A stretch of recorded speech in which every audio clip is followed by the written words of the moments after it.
Boa tarde. Hoje é dia 9 de fevereiro de 2024. Estamos aqui para mais um Oriz Podcast Connections, com a presença de Marcos Demarque, nosso economista-chefe, e também Felipe Monteiro, direto de Miami. Eu sou Carlos Caval. Boa tarde, Marcos. Boa tarde, Felipe. Tudo bom, Vamos Caval? lá para Tudo bem, Caval? essa conversa aqui de final de semana, no caso do Brasil, pré-carnaval, né? Essa semana, a gente vai aproveitar a presença aqui do Felipe, evidentemente, para falar bastante do portfólio global, de tudo aquilo que tem acontecido, né, do ponto de vista da economia americana, global e ativos fora do Brasil. Mas eu queria primeiro, Marcos, que a gente focasse naquilo que parece que foi o evento novo essa semana, né? A gente tem dado sempre bastante foco no Federal Reserve, no payroll, nos dados de mercado de trabalho, enfim, inflação lá fora e tal. Mas eu diria que essa semana, para nós, né, aqui no Brasil, o ator principal, né, foi em primeiro lugar, o Banco Central, né? No começo da semana, a ata do Copom, enfim, na semana passada tínhamos tido um comunicado bastante, né, pouco inovador do ponto de vista daquilo que o Banco Central havia alterado em relação à reunião anterior. E a ata até que foi, né, nesse sentido, uma surpresa no sentido do Banco Central muito mais ativo, né, com relação a preocupações do lado do mercado de trabalho, né, e também do ponto de vista da parte da desinflação que é mais complexa, né, a inflação de serviços. E, né, a propósito, acabou que ontem nós tivemos finalmente o IPCA de janeiro, já sabíamos, né, no IPCA 15 que tinha ali do ponto de vista dos núcleos, serviços, enfim, algo que não era tão benigno, mas ele acabou, né, surpreendendo negativamente, não no índice cheio, né, que embora acima do esperado, trouxe a inflação de 12 meses para baixo, enfim, mas a sua composição não foi muito benigna, né? Então, isso, do ponto de vista de ativos domésticos, atratividade, né, de ativos domésticos, global, acho que faz alguma diferença. Mas vamos lá, e falei bastante já na introdução. Vamos lá, Marcos, vamos dar esse contexto aqui do mercado local, enfim, e depois a gente explora aí com o Felipe a agenda aí lá fora, o que temos visto aí em termos de repercussão do vista de ativos, né, um começo de ano que até aqui tem, de certa forma, surpreendido. Vamos lá. Caval, acho que, como você já colocou na introdução, foi um IPCA fechado de janeiro mais salgado do que se imaginava, mesmo já considerando que a gente tinha informações na prévia, né, do IPCA 15, o IPCA fechado do mês veio em 0,42% na variação mensal, o mercado tinha 0,35%, né, então foi uma surpresa aí para cima, mas como você também destacou, o que chamou atenção, e é um ponto que a gente vai voltar ali para citar a ata do Copom, o componente de serviços subjacentes, né, que métrica muito olhada pelo Banco Central para ver a pressão de preços naquilo que é sensível, né, no setor de serviços, veio em 0,76% na variação mensal, sendo que o consenso girava em torno de 0,60%, né? E talvez mais importante do que olhar somente esse número que foi bastante alto, acho que é interessante contextualizar que já são 2, 3, 4 divulgações de inflação de serviços aqui no Brasil que tem vindo um pouco mais salgada, né? O que, obviamente, acende uma luz amarela para os formuladores de monetária, no sentido em que a gente tem observado, né, o mercado de trabalho aqui no Brasil ainda bastante aquecido, é uma semelhança, inclusive, com os Estados Unidos, né? A taxa de desemprego é bastante baixa, quando a gente vê o CAGED, né, número de empregos criados com carteira de trabalho subindo, o nível de ocupação na PNAD também subindo, né? E acho que esse é um ponto. O IPCA saiu depois da ata do Copom, né? Mas na ata a gente já observou ali texto, né, que o colegiado, né, está mais atento, né, e quer analisar mais aprofundadamente essa relação entre mercado de trabalho apertado e preços de serviços. Então, acho que ali já tinha, né, um alerta que, obviamente, já apareceu em outros indicadores do IPCA nos últimos meses, e na divulgação de ontem, né, aqui no Brasil, para o fechado de janeiro, só confirma a ideia de que o Banco Central precisa, né, olhar com um pouco mais de cuidado aí.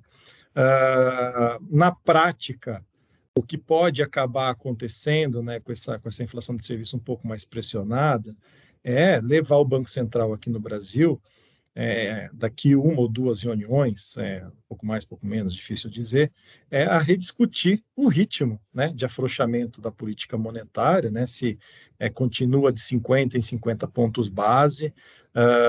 No comunicado da semana passada, ele deixou aquela sentença, né, próximas reuniões, né, para deixar claro que o mais provável é que ele vai de 50 em 50, pelo menos nas próximas duas, mas acho que vai ganhar corpo essa discussão nas próximas reuniões, o que obviamente também passa, né, Caval, pela discussão da taxa terminal, né, onde que o Copom termina o ciclo de ajuste, né? A gente observava até o final do ano passado, no meio de muitas divulgações positivas, de queda de juros no cenário externo, muita gente falando que o Copom poderia estar mirando 8%, 8,5%. Acho que essas divulgações mais recentes de PCA começam o mercado a repensar na outra direção. Será que, de fato, ele consegue chegar no 9%?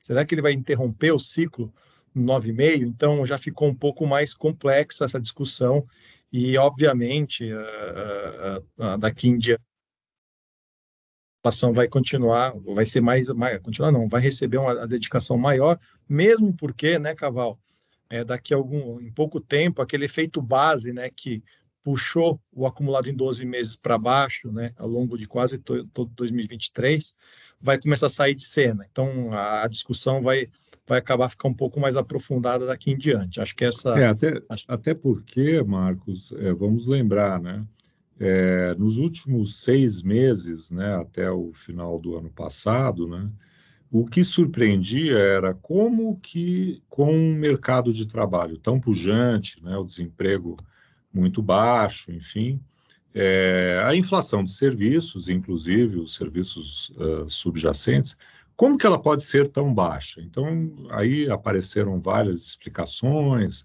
de correlação com o próprio índice cheio, enfim, alguma questão ligada à inércia positiva ligada à inflação, né, cheia, mas reformas do passado. Reformas do passado. Não havia uma boa explicação até aqui porque a inflação de serviços subjacentes era tão baixa, né? E até muitos diziam, colegas nossos lembravam, falavam, olha, talvez isso não dure, né? Talvez seja um evento mais temporário. E as últimas leituras, e particularmente a de janeiro, acho que levantou, né, essa possibilidade, que de fato ainda existe um potencial, né, de resistência da inflação de serviços que é maior do que a gente imaginava. Acho que aqui tem uma reflexão interessante, que o Banco Central brasileiro foi um dos primeiros bancos centrais ao redor do mundo a ter iniciado, né, o ciclo de alta de juros, né, ali no meio da pandemia ainda. Foi também um dos primeiros a começar a cortar os juros, né? Então, se não me engano, acho que foi o terceiro banco central do mundo a reduzir os juros. Será que o Brasil também não é o banco central mais adiantado, a economia brasileira não é mais adiantada nesse ciclo, né, que já não vai conseguir colher tantos frutos fáceis, né, da desinflação que a gente tem observado nos últimos meses? Acho que é um ponto interessante, e se o Brasil servir de exemplo, né, como tem servido, né, pelo menos de referência nesses ajustes de política monetária, os primeiros a cortar, Será que a gente está vendo uma estabilização dos preços de serviços aí frente à queda que a gente viu nos últimos meses? Uma pergunta que fica aí, mas acho que é importante para refletir. E aí, nesse contexto, acho que também vale a pena colocar, e aí a gente faz um gancho aí com o cenário global, que ao contrário, né, do que se imaginava no final do ano passado, né, naquele ambiente, né, de aumento de apetite de risco, a nossa moeda, junto com as moedas emergentes, ela não manteve, né, um movimento de apreciação, né? Ela se desvalorizou nesse início de ano. Hoje até, né, estamos falando num dia aí de bom desempenho, né, das moedas emergentes, o real inclusive, né, mas ela, vamos dizer, não serviu, né, de certa forma, como uma forma de contrabalançar, né, essa pressão que ainda vem da inflação de serviços. É claro que não é do câmbio, né, isso já há algum tempo, que vem o problema da inflação de muitos emergentes, entre os quais o Brasil, né, mas talvez ela pudesse estar nesse início do ano contribuindo mais do ponto de vista de expectativas inflacionárias, enfim, que aliás continuam, né, embora benignas com relação ao ano de 24, ainda bastante resistentes, né, à queda em 25, 26, o que daqui a um trimestre vai ser, né, o cenário de foco da política monetária. Mas isso remete ao contexto global, né? Quer dizer, nós entramos nesse ano imaginando, né, um maior apetite de risco, enfim, com relação a ativos, né? E isso não aconteceu por conta do que temos falado em outros momentos e tal, ligados aí à ação do Federal Reserve, enfim, o dólar mais forte, né? E, por outro lado, né, do ponto de vista de alocação de ativos, né, ainda uma bolsa, né, o mercado acionário nos Estados Unidos muito, muito forte, né? Hoje a gente está vendo aí recordes, né, dos índices acionários americanos, mas isso quer dizer o quê, né? Que provavelmente daqui a pouco a gente pode ver outros recordes, né? Se a bolsa continuar com essa performance, as bolsas continuarem com essas performances positivas, né, o recorde de hoje ele vai ser superado, né, mais cedo ou mais tarde, né? E aí, Felipe, um pouco essa reflexão, né? É, o, é a renda fixa americana que vale mais a pena? É a bolsa? Será que é a hora de eu apostar em mercados emergentes? Vamos tentar fazer um balanço, né, desse início de ano, o que está fazendo e, como sempre, né, reconhecer dentro da nossa humildade que está começando de uma maneira diferente do que, pelo menos, imaginávamos ao final de 2023. Completamente, Caval. Realmente, acho que você acertou em cheio. Assim, o que a gente está vendo nesse começo, né, nesses 2 meses aí, 1 mês e pouco que teve de mercado, né, é completamente diferente do que a gente imagina de como acabou, né, o ano de 2023. Esse começo de ano ele está muito mais parecido do que foi 2023, né, pelo menos os 3 primeiros trimestres, do que como acabou 2023. E por que disso? No final de 2023, o que a gente via era sinais contundentes, né, à época, de desaceleração da inflação americana e sinais ainda meio que incipientes de uma desaceleração maior da economia, né? Aí, junto a isso, veio o Banco Central, Fed, né, na reunião de dezembro, fez uma declaração super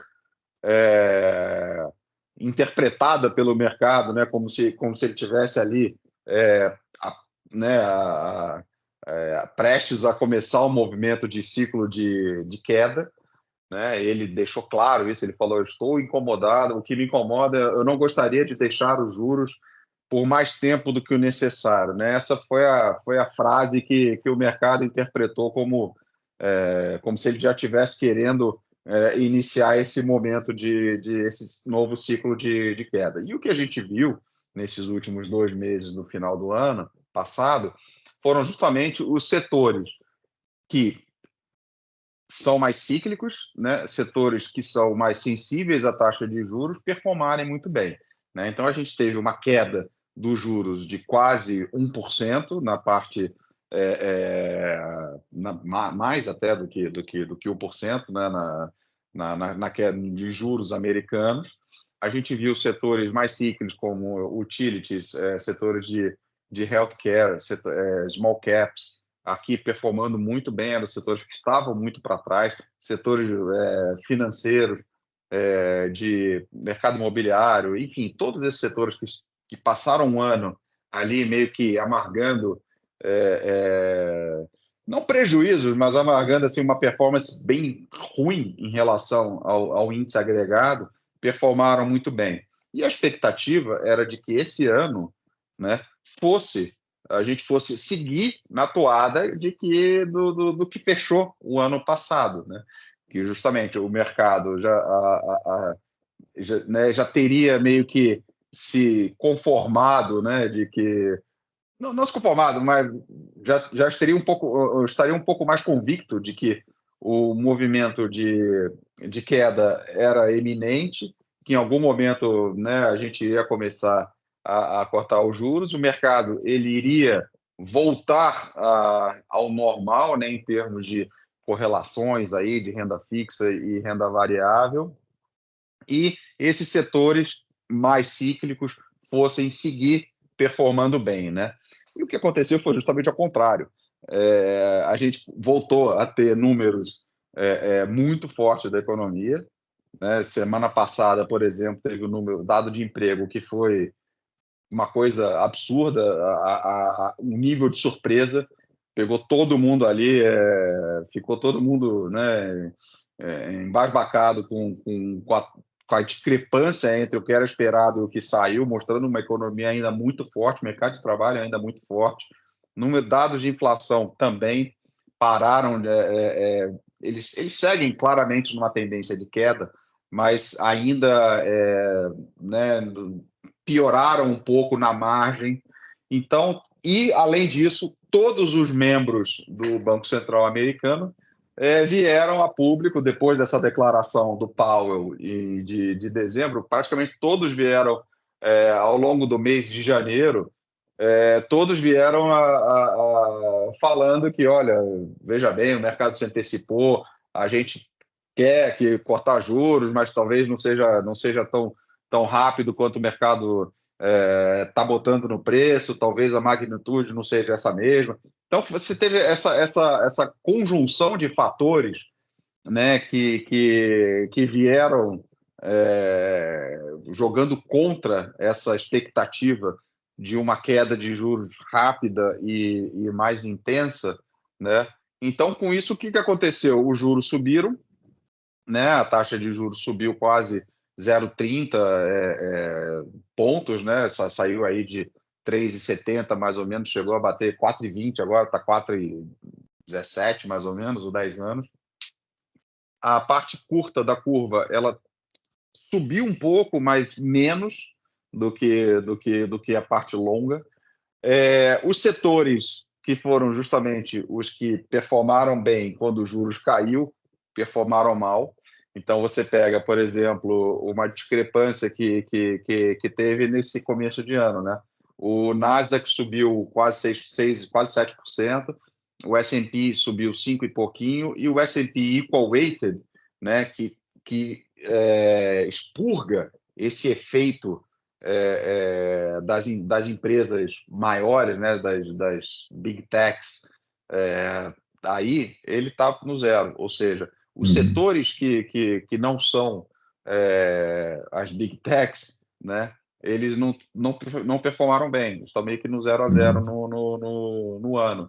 né? Então, é muito parecido com o que a gente viveu nos 3 primeiros trimestres do ano passado, né? Eu acho que olhando para frente, eu acho que a tendência é a gente voltar a ter um espalhamento maior de performance, uma performance um pouco bem mais uniforme do que a gente viu no ano passado, entre esses setores, né, inclusive esses setores mais cíclicos. A expectativa é de que, em algum momento, né, o mercado vai aumentar aí a convicção, o mercado vai se alinhar um pouco mais em direção a um cenário de queda de juros mais realista, né? A gente chegou a ver 7 quedas de juros em 7 reuniões nesse ano, que era uma coisa que era completamente irreal, né? Então, hoje, em termos de precificação, já está um ciclo de cortes mais realista. Então, eu acho que quando tiver uma convergência maior dessas expectativas, eu acho que aí a volatilidade da renda fixa, que está muito alta, está maior do que a da Bolsa, que é uma coisa que não faz o menor sentido, quando isso começar a acontecer, essa convergência maior, né, essa oscilação menor na parte de renda fixa, aí sim eu acho que a gente volta a ter um mercado um pouquinho mais normal, de retornos mais normais, de correlações mais normais entre renda fixa e renda variável, e um espalhamento maior entre os setores, tanto de tecnologia quanto esses setores mais tradicionais da economia, né? Ô Felipe, eu queria aprofundar um pouco a pergunta que o Caval fez para você na seguinte direção. Você tem comentado aqui internamente na Oriz, né, e acho isso muito relevante, porque aqui no final das coisas que a gente se propõe a fazer é alocar da melhor forma possível o patrimônio do nosso cliente, né? Então, tem uma frase sua que eu peguei nas nossas conversas que eu achei super interessante, né? O Brasil é o país da renda, do juro alto, né? Ou seja, da renda fixa alta. É o lugar ideal para você ser conservador, né, nas suas estratégias. Você tem bastante juros, você consegue manter o seu patrimônio ganhando, né, entre aspas, sem maiores dificuldades, né, entre aspas. Já os Estados Unidos, né, é o país das corporações, das empresas, né, que estão sempre se reinventando, sempre na liderança, na vanguarda da tecnologia, da inovação, né, e é o país da renda variável, por assim dizer. E é o país onde deveríamos estar correndo mais risco, porque lá o risco é recompensado.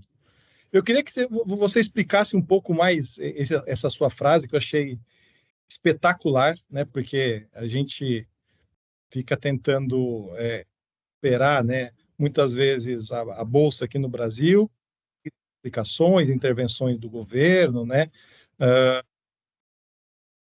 sendo que aqui é fácil você perpetuar o patrimônio olhando a renda fixa, e lá fora é onde você teria que correr o risco, né, porque recompensa, né, paga, né, vale a pena. Eu queria que você deliberasse um pouco mais sobre essa sua reflexão, que eu achei excelente. Bom, primeiro, te agradecer, porque você fez uma... Eu não falei exatamente com essas palavras de uma forma tão polida, né? O que eu falei foi: o Brasil é o país do... Você tem que ser... No Brasil, você tem que ser rentista. Nos Estados Unidos, você tem que correr risco. E o que a gente vê, muitas vezes, o Marcos, assim, conversando, né, nas nossas interações aqui com o cliente e até empiricamente, assim, fora, né, no nosso entorno aqui, o que a gente vê é muito ao contrário, né? As pessoas, elas costumam mandar o dinheiro para fora e aí, sempre quando elas mandam para fora, falam: não, isso daqui você tem que ser super conservador, eu não quero correr risco aí fora, em hipótese alguma. E aí, com o dinheiro que ele tem no Brasil, o sujeito está ali a 500 por hora, com o pé no acelerador, comprando as coisas mais arriscadas, né? E o meu, né, na nossa visão, acho que tem que ser justamente ao contrário, né? O Brasil, você não precisa inventar muita moda para ganhar dinheiro, né? Os juros a gente fala que o CDI é o melhor produto de exportação no Brasil, é o CDI. E realmente, você tem juros muito altos, você não precisa se alongar tanto na curva, então você não precisa correr tanto risco de mercado para você ser remunerado. E aqui nos Estados Unidos, é justamente o país onde você deveria concentrar grande parte do seu risco, né? Aonde você quer multiplicar o seu dinheiro, deveria ser aqui. Porque aqui, como você falou, aqui você é recompensado por isso, né? Você pega, por exemplo, a performance da Bolsa Americana, pode pegar um horizonte longo, pode pegar 100 anos, sei lá, subiu em média 10% por ano, né? Aqui você tem um monte de setores e você pode ir navegando de acordo com a sua preferência né, e expectativa do mercado. Aqui você tem o nível de risco, né, que a gente mede pela volatilidade, que é o quanto oscila aqui o mercado, ele é muito menor do que o do Brasil. Então, no final das contas, você tomar risco aqui é muito melhor. É muito melhor, você tem um retorno melhor, você tem um risco menor, você tem mais oportunidade de diversificação, o tamanho do mercado é muito maior. Uma coisa, outro dia eu estava conversando com um gestor e ele falou um dado que achei muito interessante. Ele falou que semana passada o Facebook anunciou uma recompra de ações, né, de 50 bilhões de dólares.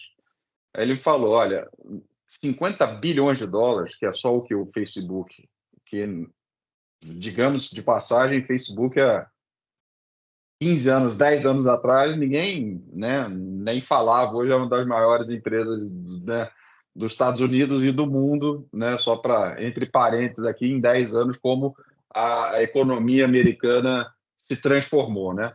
Enfim, esse 50 bi que o Facebook resolveu recomprar de ações é maior do que 98%, se eu não me engano, de todas as empresas do Brasil, maior do que o market cap de todas as empresas do Brasil. Então, assim, é um mercado que em termos de liquidez, de você entrar e sair, é muito maior. E no final das contas, aqui, nos Estados Unidos, o mercado americano, a gente sempre fala, né? É a locomotiva. Se a locomotiva anda, o resto vai atrás. E se ela para, também. Então, você que está aqui, se acontece qualquer coisa nos Estados Unidos, o reflexo no resto do mundo acaba sendo muito maior. Agora, Então, Felipe, isso é muito bom. Isso, aproveitando essa sua reflexão, acho que do ponto de vista do Brasil, claro, com questões aí de curto prazo, de inflação, a gente tem aí as dúvidas com relação à política fiscal, na margem, acho que há alguma melhora, não vinda do lado do gasto, mas a arrecadação, o crescimento econômico, né? Na margem, ele tem mostrado dados, né, de um lado, de outro, enfim, mas ainda apontando provavelmente para um crescimento de 1,5%, 2% em 24, a parte das contas externas, né, muito mais, vamos dizer, segura, né, pela redução do déficit em transações correntes e tal. Então, o que eu queria perguntar para vocês é o seguinte: eu não acho que é um problema hoje do Brasil estar num momento ruim do ponto de vista da economia. A gente vê até a moeda, né, o real resiliente, enfim, né, com uma Está muito volatilidade. alinhado com o resto do mundo, a moeda brasileira, né? Se você olhar os pares, até mesmo o euro. Agora, é aquela situação em que você melhorou, né, o seu condicionamento físico e tal, mas o seu oponente melhorou 3 vezes mais do que você. E o que a pergunta que eu queria fazer para ambos é o seguinte: no caso da economia americana, né, quer dizer, os últimos anos, ela está mostrando que, a despeito de você ter, né, um juro real mais alto, e isso, inclusive, eu estou falando do ponto de vista do juro de longo prazo, né, a gente está tendo aí, de um ano para cá, uma inflação em queda e um juro de longo prazo mais alto, né? Isso não tem acontecido por conta de aumento das expectativas de inflação, as inflações implícitas, né, na curva, e sim por aumento do juro real, né? E ao mesmo tempo, né, a gente tem visto um crescimento econômico maior, o mercado de trabalho, né, os dados da sexta-feira passada, né, surpreenderam nessa direção, uma economia muito forte nesse sentido, né? E do ponto de vista das bolsas de valores, ainda tem essa, vamos dizer, quase como uma cereja no bolo, mas acho que mais do que isso, todo esse lado das big techs, da inteligência artificial, que, enfim, não né, o espalhamento do ponto de vista da Bolsa como um todo, mas claro que significa um vetor, né, de crescimento da economia americana que é muito, muito importante do ponto de vista de médio e longo prazo. Então, desculpa, Caval, e são meio que imunes, né? é, Né? Então, assim, exatamente. eles são imunes ao ciclo econômico, porque é um setor que ele vive de novidades. Então, E o caixa dele, que cresce com o aumento do juro, ele ainda por cima recompra ações no montante que você falou. Enfim, é quase como um ganha-ganha, né, em todos os lados. Mas a pergunta é a seguinte: parece que a gente está indo para um momento, né, de muita força da economia americana, o que é o óbvio, mas dentro de um quadro em que o juro real de equilíbrio é mais alto também, né? Vamos lembrar, né, para quem é mais velho, com cabelo branco, na época lá do Alan Greenspan, né, que a economia americana teve um boom de produtividade gigantesco, né? A taxa de juros era, antes da crise de 2008, 6%, 5%, juro longo, né? E a economia crescia muito, né? Crescia tanto quanto ela cresce hoje. Então, talvez a gente esteja olhando para vamos dizer, oposição, né, entre a ideia, puxa, mas o juro está subindo tanto, por que que a economia não está crescendo, né? Por que que a bolsa está tão pujante? E a gente talvez esteja olhando de uma maneira, vamos dizer, viesada pelos anos anteriores à pandemia, né, enfim, depois de 2008, o juro real era baixíssimo, enfim, e o crescimento da produtividade não era também tão forte como ele havia sido na década anterior. Então, talvez exista quase como um novo equilíbrio, né, onde a gente vai ter, sim, né, um juro de 10 anos de 4%, mais ou menos, mas em torno desse nível, né, com uma economia crescendo muito, né? É claro que o Fed vai fazer o que ele tem que fazer, né, do ponto de vista da inflação, e vai cair mais tarde do que, né, mais cedo, como a gente tem defendido. Mas, se é verdade que a gente está num contexto de um juro de equilíbrio mais alto e a economia vai crescer mesmo assim, porque a força, né, da demanda, até do ponto de vista do déficit público, né, sustenta essa economia com juros mais elevados, né, como as empresas de Big Tech também, né, têm investimentos que também não têm a mesma intensidade de capital, enfim. A gente pode estar num momento em que tem tanto oportunidades, né, na renda fixa americana como na renda variável, né? Ou seja, aquela velha ideia, né, de que agora, para a economia crescer, o juro tem que ser muito mais baixo, né? O juro de equilíbrio é zero, enfim, a taxa de longo prazo tem que ser 2, 3 e não 4, 5, né? Ela talvez esteja sendo alterada. E no final disso tudo, importa é a nossa alocação, né? Renda fixa americana, renda fixa global, renda fixa, renda variável americana ou local. Mas pensando nos Estados Unidos, será que não é o momento dos dois serem atraentes, né? A gente poder estar se beneficiando, né, da renda fixa e também da renda variável? Sim, sim, é exatamente isso. A gente vem comentando muito isso, né? Porque, assim, de fato, as empresas, você pega, por exemplo, a Bolsa Americana, né? Que você comentou, bateu o novo recorde, a S&P rompeu 5.000 hoje, né? E você fala, putz, mas será que está cara a Bolsa? Se você olhar em termos de múltiplo, ela está um pouco acima. A questão é, em termos de preço, apesar do preço estar batendo novo recorde, o resultado que as empresas estão entregando está muito bom, né? Você pega esse último quarto agora, né, que estão sendo divulgados agora, quase 10% das empresas do S&P, por enquanto, divulgaram resultados acima do que era esperado, né? Sendo que os setores mais tradicionais da economia já vinham mostrando quedas nos resultados, quedas importantes. Você pega o setor de energia, setor de healthcare, por exemplo, eles já caíram quase 15% de resultado. E ainda assim estão surpreendendo. Ou seja, tem setores que estão muito descontados e já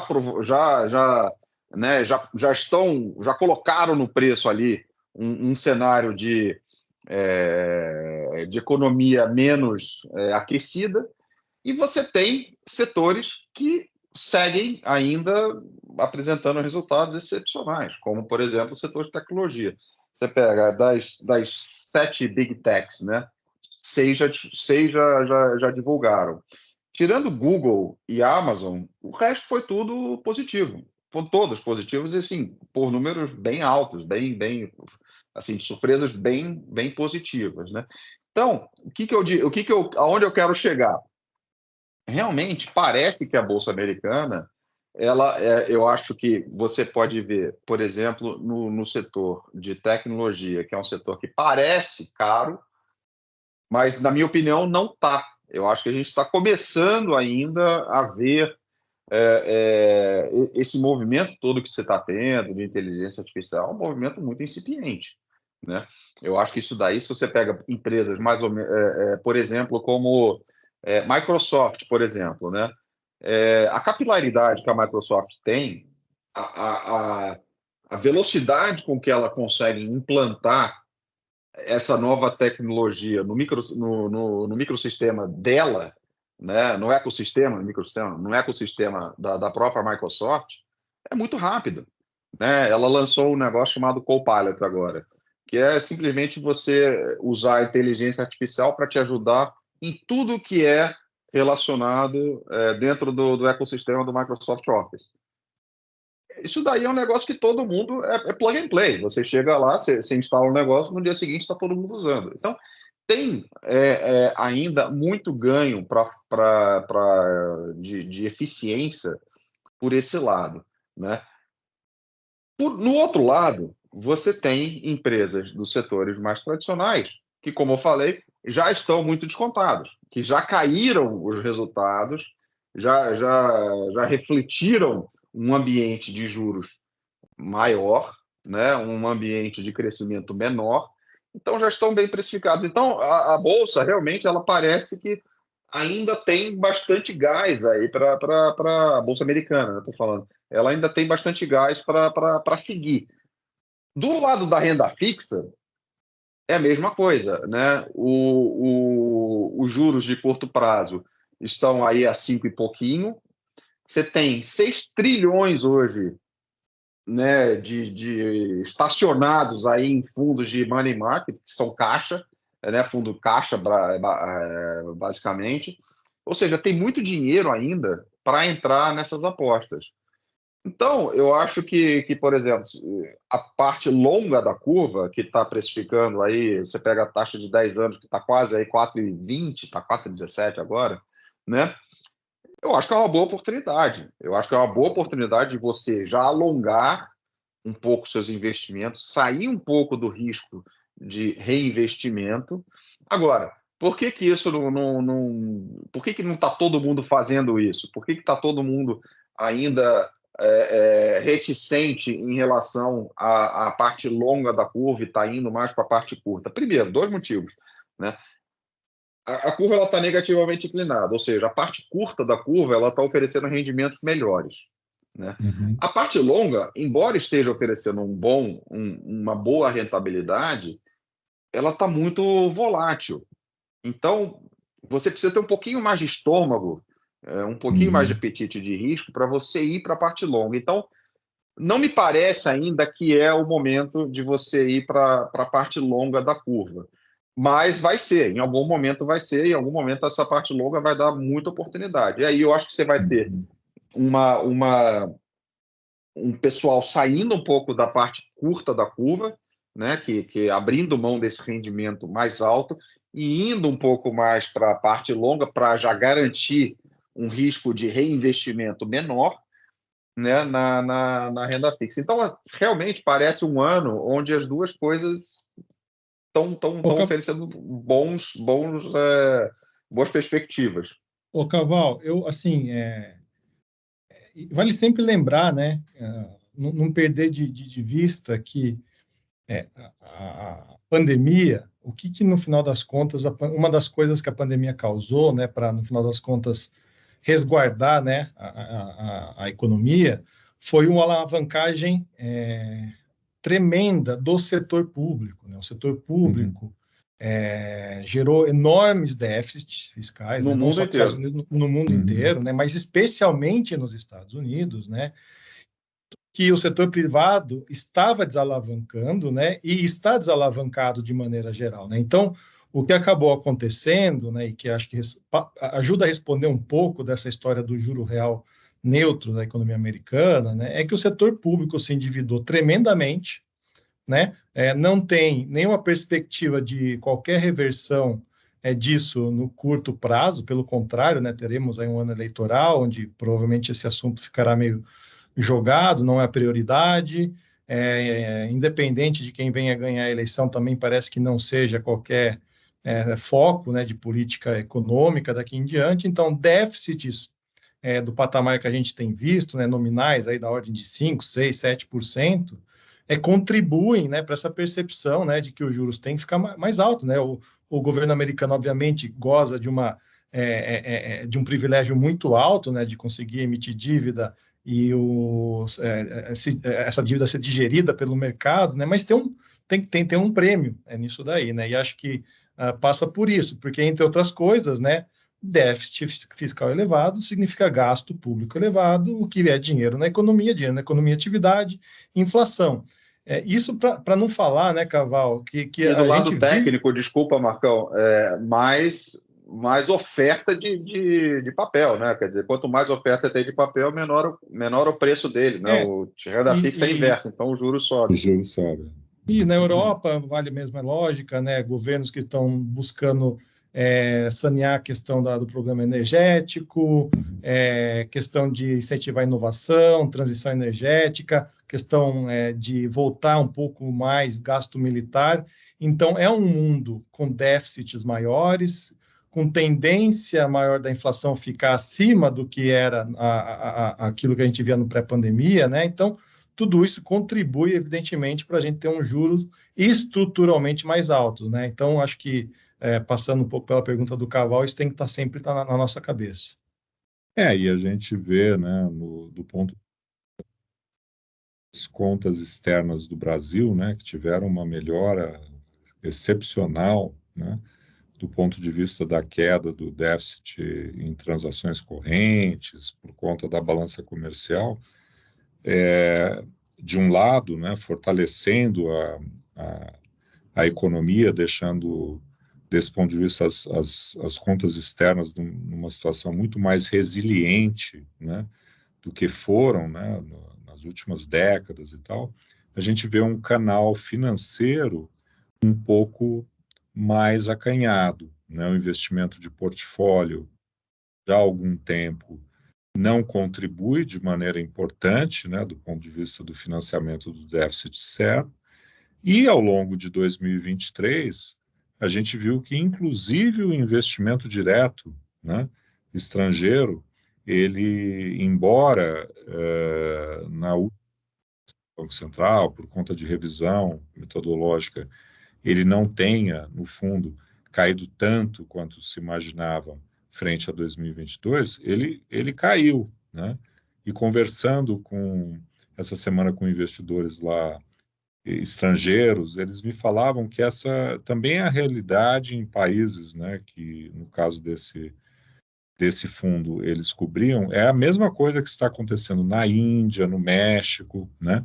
Quer dizer, existe uma redução desse ponto de vista desse fluxo global de investimentos em direção a emergentes, alguns mais, alguns menos. Acho que o Brasil até, vamos dizer, nessa foto ele está bem, mas o canal financeiro, né, ele ficou, vamos dizer assim, menos importante, a meu ver, se você imaginar, né, que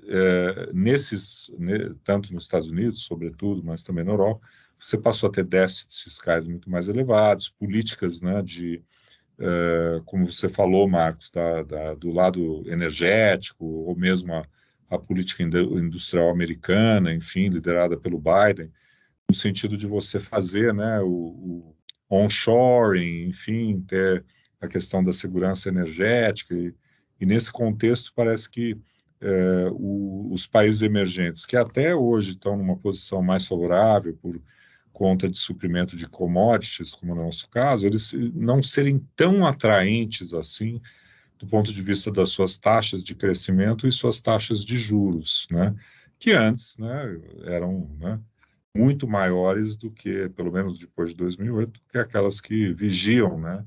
Vamos lembrar que a gente teve o fenômeno do juro nominal negativo, né, e mesmo assim, né, e nesse contexto do juro nominal negativo, a gente tinha, né, obviamente, um convite, né, para você diversificar portfólios no exterior e tal, e hoje não é assim mais. Você tem juro Caval, real, né, de 2% nos Estados Unidos, enfim, né, no money o Caval, market. tem um outro aspecto que a gente fala muito pouco aqui, né? Mas normalmente você tinha a história dos déficits gêmeos nos Estados Unidos, né? O déficit fiscal empurrava, né, para ter um déficit em transações correntes muito agudo, né? O que normalmente levava ao enfraquecimento da moeda, né? E o que a gente observa hoje nos Estados Unidos é que, embora o déficit fiscal seja extremamente alto para padrões históricos, né, o déficit externo não é, né, tão alto, por conta, entre outras coisas, da potência energética, né, que se transformou os Estados Unidos, exportando muito petróleo, gás.